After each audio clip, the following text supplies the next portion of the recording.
NBA Wednesday. 2 games tonight, and Erik, over the next 48 hours, we'll see 4 teams trying to stay alive.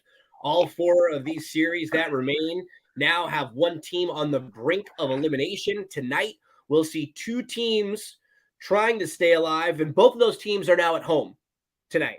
First up, it'll be the Knicks trying to push it to a game 6 against the Heat. Then we'll have the Warriors trying to push it to a game 6 against the Lakers. We're looking at the betting lines over at DRF Sportsbook. And we encourage any of you that are in the state of Iowa to sign up right now for DRF Sportsbook. We have a nice little deposit match bonus for you when you use the promo code FAST1000. In the state of Iowa, FAST1000. You get that big deposit match bonus. We'll also talk about Thrive Fantasy in just a little bit. Pull up that website, Thrive Fantasy, peruse the site a little bit, and then Erik and I will talk about it in a few minutes. We'll give you some action for tonight, some prop plays that we like. When you're diving around, use the promo code GINO on Thrive Fantasy. So, Erik, I've been working with you for a while now, and I have never heard you say the word prize through the site. Is that what you said? Did I say that? Yeah. I have never heard you use that terminology, dude. Look at that. Look at that. So yesterday we saw things come down to life a little bit for the Suns. We just knew that the shooting wasn't going to be able to sustain itself, and Denver's such a tough place to win. And I guess let's start with that game for a little bit and reflect on that. Wasn't really surprising. In the games that Phoenix has won, they've had incredible performances from their stars. And when the best players can carry you, that can happen sometimes. It's going to be hard for them. And now what we see, Phoenix is going to have to win a game in Denver to win this series now. Yeah, which is going to be tough to do. I think the Nuggets close it out tomorrow night. I'm not going to lie. I just think there's just too much going on with Chris Paul might try to play. Also, they said that they're not sure if he does that at this point in the series. I don't think that helps them because now they've played with such a different style the last few games. That's been beneficial for them. The ball being in Booker's hand all the time, right? Yeah, I think that kind of hinders everything they're trying to do. I don't think that's going to be the answer. I just think that when Denver is moving the ball and KCP and Porter, they start hitting shots. Murray starts hitting shots. Braun and Brown and Jeff Green, they got some solid bench players that come off, and Joker does his thing with the ball moving. I just think right now that they're definitely the team that is to beat out there. I don't right now, and granted, stuff can change, but I don't see a team beating them in a 7-game series. But who knows? Some weird stuff is happening. Tatum. My biggest knock about Tatum has been the ball sticking, the ball not moving, and that's what kind of happened yesterday. He started forcing shots. You look up at the start of the third quarter, he already had attempted 20 shots. The next highest guy, I think, was 8. So he was just putting his head down. And when the ball's not moving with Boston, they're just not as functional with what they want to do offensively. So they need to be moving the ball. They need to look to get out and running. They just didn't look the same. And it kind of shows you winning's tough. I mean, this team, with Tatum and Brown and all these young pieces, with how quickly they transcended, they won 2 finals games? That's it. Yeah. So we penciled them in right away, right? For a long time as they're always going to be there. And, they got through last year, and every year, every team that gets there has to beat teams that are injured and banged up. But, you start to look at their path from last year, and, last year they got through a really banged up, they got the Nets, then they got through a banged up Milwaukee team where they were down and they had to win game 6 on the road and then win game 7. Then they played a banged up Heat team. They were one Jimmy Butler shot away from losing that series. They did play well in the finals for the most part. But you start going through, they didn't play well in the Atlanta series. This isn't a shock. We've seen them now for a month not playing that great of basketball. Yeah. And it's just kind of you know what? They are what they are. And they just, It wouldn't surprise me if they're looking for a new coach at the end of the season, kind of with what we've seen happen. Do you know what their record is in their last 19 home playoff games? 18-1. 9-10, the Celtics. Oh, wow. Yeah. So wow. Yeah, they're not good at home. They're like in the playoffs. They've been struggling at home, really, really bad. So something to keep in mind. They got to go and try to now stay alive on the road tomorrow. So we'll see how that happens. Now, we give them a lot of crap when the crap is deserved. That was one of the best games I've ever seen from Joel Embiid yesterday. And especially on the defensive end, the effort that he was putting out, he seemed like yesterday, you're still going to get the flails and the flops a little bit here and there. But yesterday, that wasn't his. Some days he's going into the game looking for fouls, hunting for that. Yesterday, he was in that game trying to win. And I think this Philly team probably came into the series like, Boston's a little bit better than us. But now after these 5 games, I really think they're looking across going, this team that we've played the last couple weeks isn't a better team than us, or they're sure as hell not playing better than us right now. Yeah, the Boston, after round in game 1, lost it. Kind of effed around a little bit in game 4, lost it. Yep. And now they have an elimination game coming up on Thursday in Philadelphia, and that place is going to be rocking. Yep. Philly is and Harden last night. He wasn't you. It was perfect because you had your under points for Harden, but it was a good game for him. He didn't try to do too much. You could tell the lift wasn't there. He didn't shoot a whole lot, but he facilitated really well and he made plays. All 3 of the 76ers big 3 last night, they all stepped up. Maxey finally had the big Maxey game. Yeah, well, I mean that's because, and they started doing this when they were down. Something better, probably should have done it earlier. They started just picking up Harden full court and literally having a guy right on top of him, right, like just not letting him hit the ball. So that's probably what they'll look to do the next game. Force Maxey into more of a point guard, more of a distributed type play. Ball needs to move. I mean, you can't have. I mean, everyone was on Twitter was saying like what a great game Tatum was having. He was like -24 for the game. Yeah. So let's just kind of pump the brakes. Ball wasn't moving. Ball needs to move. Then Brown started forcing a little bit. He missed some shots he should have made. And I don't know. I think they need more Brogdon minutes. They're going to have, and the whole thing about playing smart on Embiid, I don't understand that logic. Yeah. So I don't understand why you're not using Williams more. I just don't get what the Celtics are doing. And it's the first time for Mazzulla right now. He seems like it's a tough spot to be in. Let's say this. Doc Rivers outcoached him in his last game and has outcoached him in this series. Now, this is the moment, though, when Philly and Doc spit it out, right? Because Doc has done this repeatedly when they've been up 3-1 and 3-2 in series and spit it out. So can they close them out? Even this group of guys from Boston last year. But I will say, watching Boston last year against Milwaukee, they still felt like they were playing better in that series going into game 6 than they have been playing these whole first 2 rounds. Oh yeah, for sure. I mean, this year they just haven't looked that good. I mean, maybe it has to do with the leadership. From what I hear is the guy is excellent pre-flop in-game stuff. He really does struggle. And we need to remember this guy was 3rd in the bench last year. 3rd. And now he's been promoted from the 3rd guy on the bench all the way up to the head. Most guys have to work their way up those seat numbers before they get an opportunity like he has. Yeah. And that stat I gave you earlier about the Celtics, that was actually wrong. They're 9-10, not 10-9 in their last 19 games at home. So I was even worse than I thought. I thought 10-9, and it was 9-10 when I looked that up again just to confirm. Jesus. So that is unbelievable for a place where you wouldn't win games there.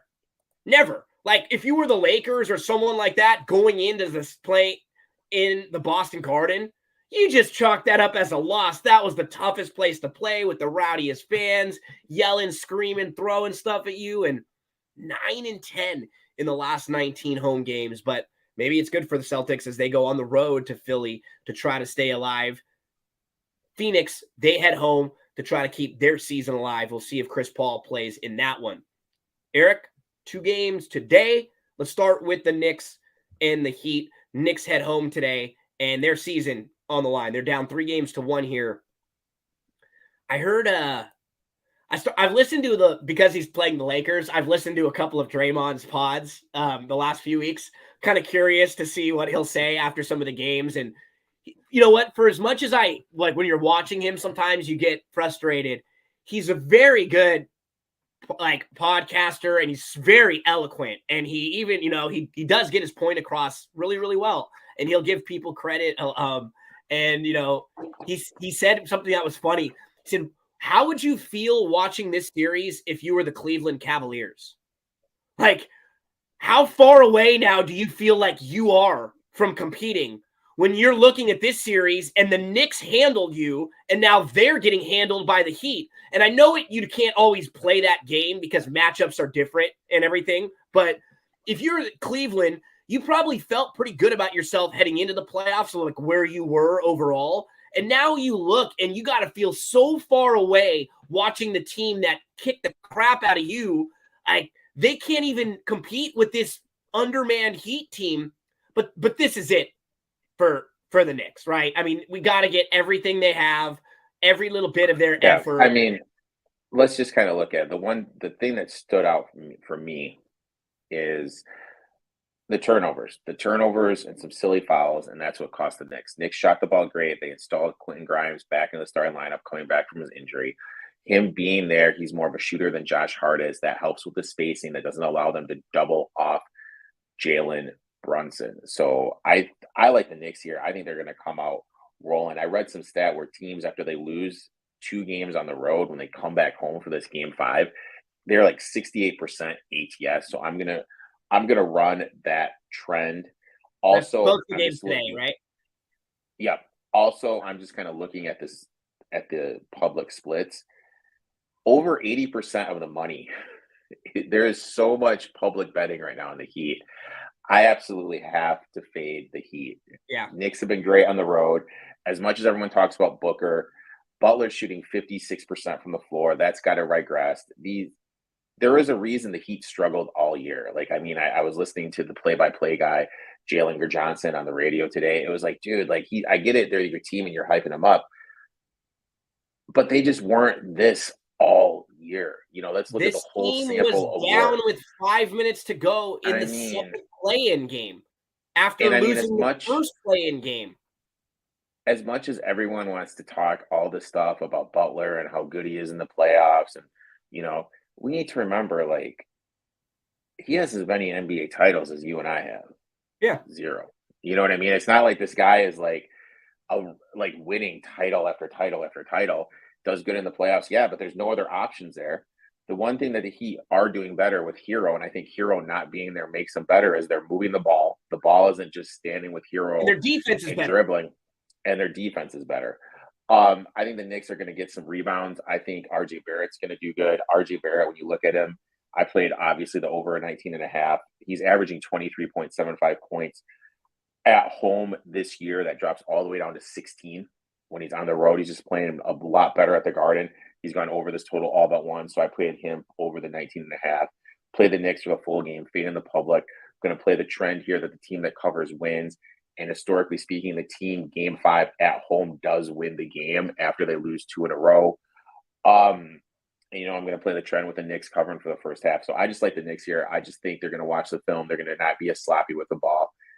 And look, I'm going to bank on Gabe Vincent, Max Strus not being as good as they have been this series. And one more thing about RJ Barrett, with what the Heat are doing, is the Heat are putting Butler on Brunson and Bam on Randall. So that leaves Max Strus, Gabe Vincent, like Kevin Love, you know what I mean? Like old man Kyle Lowry. Odd RJ Barrett. RJ Barrett needs the ball. He needs to be able to take advantage of that matchup. So I like Barrett. I'm all over the Knicks here. Maybe I'm chewing gum. And you sent me that thing. They've only they've covered every game but one that is this insane. offseason. That so is they're due for some. They went from the Miami Heat this year in the regular season. They were the worst team against the spread. They were 30 wins, 49 losses, and 3 pushes. ATS. Worst in the NBA. During the NBA playoffs, they're 8-1 ATS, which is the best. And that's the thing. Those wins and losses are different, but ATS numbers always even out. Right? Yep. Teams can get hot and win a ton in a row, but the spreads will build so much that it'll start to even out. So you never see teams that cover on this type of this often as the numbers continue to increase. It just won't happen because it starts to get built into the spreads. I played a slightly adjusted first half line just to make the Knicks plus 100. I played a minus 2.5 just to get the plus money on it. Slightly adjusted there. Erik's on the Knicks first half and the Knicks 3.5. And then I also went Brunson, just home game, season on the line. Brunson's the type of guy who's going to give you a fantastic performance in this game. I'm pretty confident that he's going to come out with a really, really good effort. So I'm Brunson and Knicks first half minus 2.5. Erik goes Knicks first half, Knicks full game, and RJ Barrett over the 19.5 points. Anything else you want to mention in the first game, buddy? No, hopefully we get to game 6 because we're gonna have a couple of games about basketball. These games end tonight. So we might. If both of these two, and tonight we have another one. And I will say, I mean, you got to imagine the Warriors are gonna come out with just everything they've got. This could be the end of the dynasty, whether they lose tonight or if they lose in this series. With the way that their salary cap is set up, all the money that they have to Jordan Poole and other guys moving forward. Right. So someone sent me this tweet. A prominent media member who has me blocked, whose name I'm not going to say, suggested that the Celtics trade Brown and Brogdon to the Warriors for Jordan Poole and Andrew Wiggins. In what world are the Celtics making that trade? In literally what world would the Celtics trade 2 players that were better both? Poole. They're trading 2 guys that Wiggins and Poole, you can kind of make Wiggins and Brown. Yeah, you can kind of make the argument. I think Brown's a little bit better of a scorer, but yeah, I mean, you can understand the comparison there. But honestly, if both of the Celtics players individually are better than both of the other guys they'd be getting back, right? Why would they do that? Why would you trade Brown for Wiggins and then Brogdon for Poole when they're both better options than the guys you're getting back for them that do the same thing? They'd be the same type of player, just not quite as good. Brogdon, he's actually hurt a little bit defensively in this series, but he's way better defensively than Poole. And he's just way better of a player overall than Poole. Yeah, man, this has been a great series for you, Erik, so far with Poole and your Poole takes over the last few years, because he has not been able to stay on the court. He just hasn't in games like this. And we saw the Lakers as we move into this game.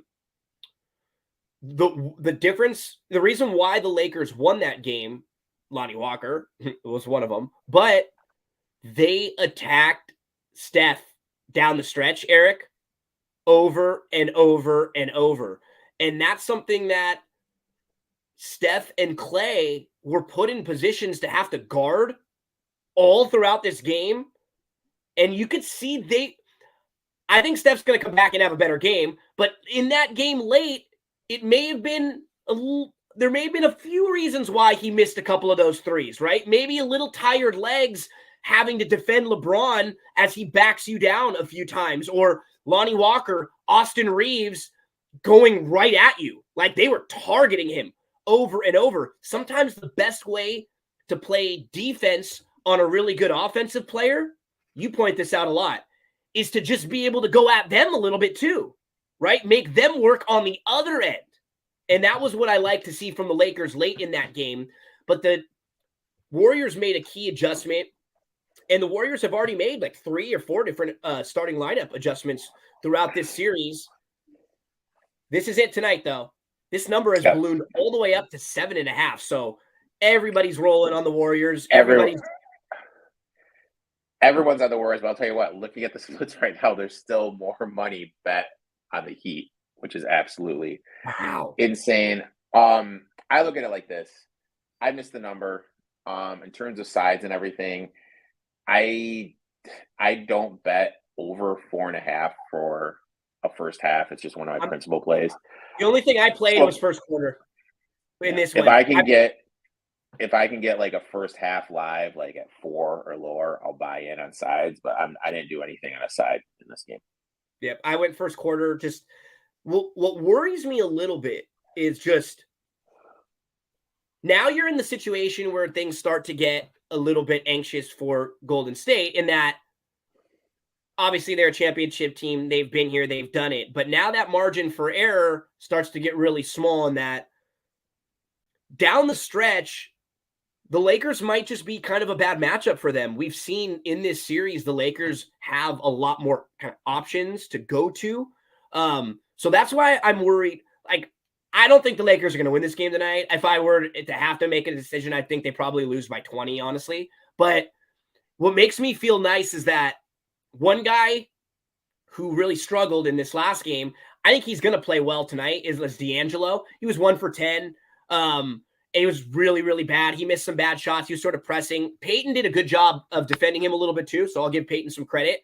But I'd love to see, he comes out, he hits a couple of shots early. What was the term that you were using? Scoreboard pressure.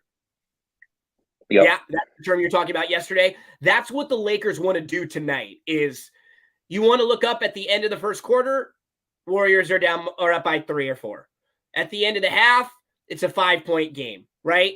And then all of a sudden, in the third quarter now, it's still only 5 or 6. The Lakers are like within a possession or two. That's sort of where you want to be if you're the Lakers, kind of, because then things start to sink in, and then you just turn it into a quarter. I don't know if they're going to be able to match the type of energy Golden State will hit them in the mouth with right away, because we've seen this. We saw it in Game 5 in Memphis when the Lakers went out there. And this team is a different team than Memphis also. This is a championship team. They have not lost a series in how long? Like, I don't know. Steph has never lost a Western Conference series. There you go. So never lost. He's not made the playoffs. The only time he's lost it is in the championship game. The 1 year they didn't make it. They lost in the play in the 1 year to the Lakers. Yeah. But they didn't lose. You're right. They never lost a series, and they've only lost in the finals. So this would be it for them. And you're going to get this is a number that's absurd, Erik, but I'm going to play it because his threes were so bad. The only thing that scares me about this is the possibility of, like, if they're up by 20 and then he scores 25 points in the first 3 quarters and then just suddenly you have to play the fourth. Yeah. That would obviously be the worry here, but with how much they rely on him and everything he does, it's going to be him. Those other guys are struggling a little bit. My one play in this is I went Austin Reeves under 21.5 points, rebounds, and assists. You just kind of look at this series, and his minutes are down per game. He's averaging 6 less minutes per game. You take out the game when he only played 25 minutes because it was a blowout. Minutes are down 3. So he's just not in the game as much as he is against. It's been a little more. It's a hard series for him. Yeah, it is. It's a tough series for him. And honestly, you know what I think they need to do too? The perimeter guys, they should all play a few less minutes because they're all chasing around Steph and Clay. Yeah. Right. So now that you know that Lonnie can give you a few minutes, you can mix in Lonnie and Schroeder and Reeves and D'Angelo, and you mix them all up a little bit. And I agree with you. I'd rather have a few like fresher legs for Austin because he's going to be needed on the other side. Yep. And you just kind of look at this 21.5. He's only gone over it once. It was the last game. Anyone that watches the stuff you and I do know it's all about buying low, selling high. Obviously if someone has their highest total and it went up a whole point since the last game, I'm going to play the under. It's just my principal play. So I'm going to play the under 21.5 points, rebounds, and assists. And I'll be honest, I think this game is either the Lakers boat race them or the Warriors boat race them. I don't think this game is going to be good at all. I think one team's just going to blow out the other team. And if that's the case, a starter like Reeves, he's not going over 27 minutes. So I'll take the under 21.5 points, rebounds, and assists. Crazy, because the Lakers are on the brink of the Western Conference Finals, but as a fan, like, Golden State can absolutely win 3 games in a row. Like, especially when 2 of them are at home. This is not this series is not over. I'm very confident now with the Lakers. Like, having to get beat 3 times in a row makes you feel good as a fan, knowing like if they beat you 3 times in a row, you didn't deserve to win, but they can get hot. They can win in different ways. You're going to get a big effort from them tonight, and this one will be fun. Golden State and the Lakers. See if the Lakers can close this thing out. Erik, let's talk a little Thrive Fantasy. For those of you who have not seen, we've been talking about Thrive Fantasy. It's a website that is a daily fantasy website.